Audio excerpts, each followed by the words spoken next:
In this presentation, we will explore value-driven delivery, a method that emphasizes focusing on customer value in every decision we make during the development process. Let's begin understanding how we can maximize the value we provide. Value-driven delivery is a principle-based approach. It prioritizes delivering the maximum business value in the shortest sustainable lead time. This is achieved through continuous feedback and adaptation, ensuring that what is delivered truly meets the needs and expectations of the customer. Several key principles underpin value-driven delivery. These include customer-centricity, which puts the customer at the heart of every decision. Continuous value flow, focusing on a smooth and uninterrupted delivery of value.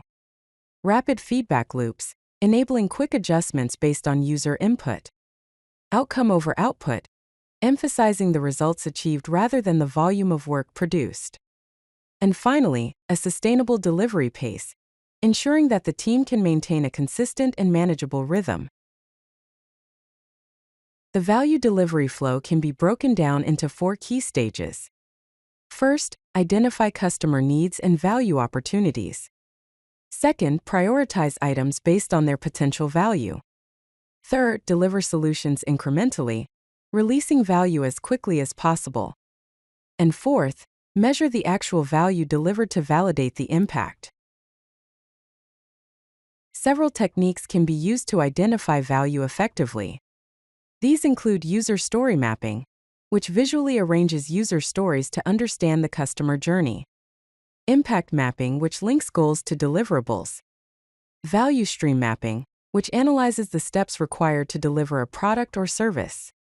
Customer journey analysis, which examines the customer's experience across different touchpoints. And hypothesis-driven development, which tests assumptions about customer needs and values. Here is a user story example. As a product manager, I want to prioritize features by value so that we maximize return on investment.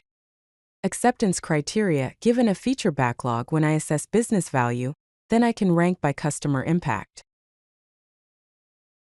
When it comes to prioritizing value, several frameworks can be useful. The value effort matrix helps to categorize tasks based on their potential value and the effort required.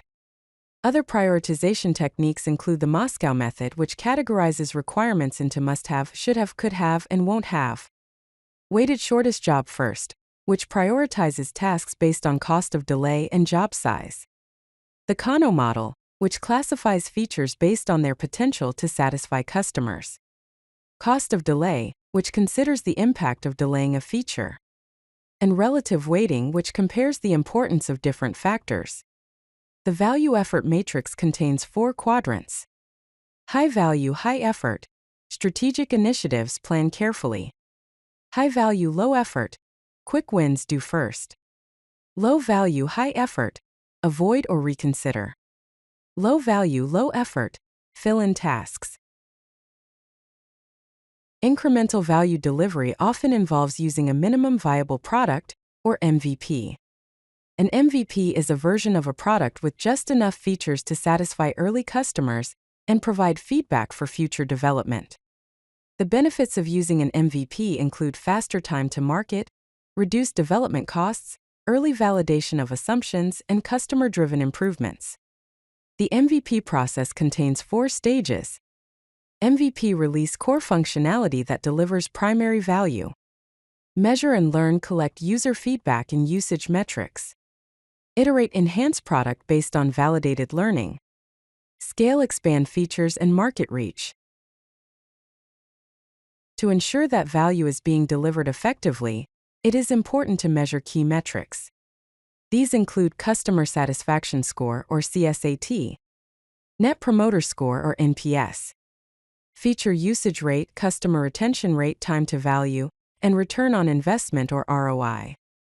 Here is a value measurement framework example.